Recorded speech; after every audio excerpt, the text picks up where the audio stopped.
باللہ من الشیطان الرجیم بسم اللہ الرحمن الرحیم الحمدللہ رب العالمین وصلی اللہ علی محمد وآلہ الطیبین الطاہرین لا سیما بقیت اللہ فی الارضین وحجتہ علی الخلائق اجمعین اما بعد۔ محترم ناظرین السلام علیکم ورحمۃ اللہ وبرکاتہ۔ ہمارا پچھلا پروگرام جو تھا اس میں ہم نے آپ کی خدمت میں مدی آوازیں اور وہ آوازیں کہ جنہیں ذرا کھینچ کر ادا کیا جاتا ہے ان کے بارے میں آپ کو بتایا، اور میں نے جیسا کہ عرض کیا تھا کہ 9+2 9 باضافہ 2 11 علامتیں ہیں، جس میں 3 سب سے بیسک اور بنیادی علامتیں ہیں ا ای او۔ ا یعنی فتحہ، ای یعنی کسرہ، او یعنی ضمہ۔ ان کو کھینچ کر ادا نہیں کرنا ہے، بہت سمپلی جیسے ہندی میں ا ای او ہوتا ہے۔ ویسے اس کے بعد کے دوسرے مرحلے کی جو آواز ہے وہ مدی آوازیں آ ای او، انہیں ذرا کھینچ کر ادا کرنا ہے۔ اور میں نے آپ کی خدمت میں ایک اہم فرق بھی بتایا تھا کہ وہ جو پہلی 3 بنیادی علامتیں ہیں ا ای او، وہ کیپٹل اور اسمال دونوں حروف پہ آتی ہیں، لیکن آ ای اور او کی جو آواز ہے وہ صرف اسمال لیٹر یعنی چھوٹے حروف پر وہ علامتیں ظاہر ہوتی ہیں۔ آج کے سبق میں، آج کے پروگرام میں ہم آپ کی خدمت میں جو بقیہ علامتیں ان کو پیش کریں گے، ان میں سب سے پہلے ہے عنوان ہمارے آج کے درس کا تنوین۔ آج کے پروگرام کا تنوین ہم آپ کی خدمت میں پیش کریں گے۔ تنوین کی تعریف کیا ہے؟ تنوین دراصل ایک نون ہے کہ جو پڑھا جاتا ہے لیکن لکھا نہیں جاتا ہے۔ تنوین کی ڈیفینیشن اگر آپ سے کوئی پوچھے تنوین کسے کہتے ہیں تو آپ کہیں گے ایک ایسا نون کہ جو پڑھا جاتا ہے لکھا نہیں جاتا ہے۔ عربی میں تنوین کی گرچہ 3 طرح کی تنوینیں ہیں۔ کیا ہے؟ ان، ان، ان۔ ہم لوگ بچپن میں جب پڑھتے تھے تو الف 2 زبر ان، الف 2 زیر ان، الف 2 پیش ان، یعنی 2 پیش ہو تو ان، 2 زیر ہو تو ان، 2 زبر ہو تو ان کی آواز ہوگی۔ لیکن تنویر کو عام طور سے 2 حصوں میں بانٹا جاتا ہے۔ یعنی 2 تنوینیں ان اور ان، یہ وہ تنوینیں ہیں کہ جو کیپٹل لیٹر اور اسمال لیٹر دونوں ہی حروف پہ آتی ہیں، لیکن ان کی جو تنوین ہے یہ صرف و صرف اسمال لیٹر پہ آتی ہے۔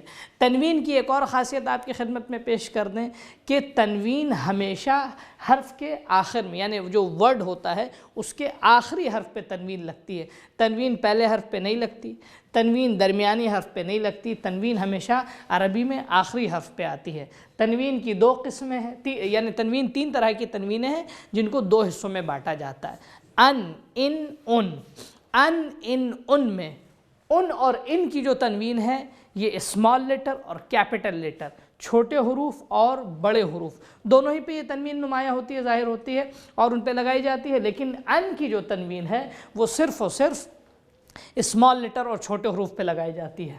ان کا طریقہ بہت سمپل ہے۔ آپ دیکھیں یہاں جو میں نے الف سے لے کے یہ تک لکھا ہے، جو لال علامتوں سے پیش لکھا اور زیر لکھا ہے، یعنی فتح، ضمہ اور کسرہ۔ پیش کے ساتھ ہم ضمے کے ساتھ جب الف سے لے کے ہم یہ تک پڑھیں گے تو اس کی آواز کیا ہوگی؟ او، بو، تو، ثو، جو، حو، خو، دو، ذو، رو، زو، یو۔ اس پیش کے اوپر ہم ایک اور پیش لگا دیں اگر، جس کو عام طور سے الٹا پیش کی شکل میں لکھا جاتا ہے، دیکھیں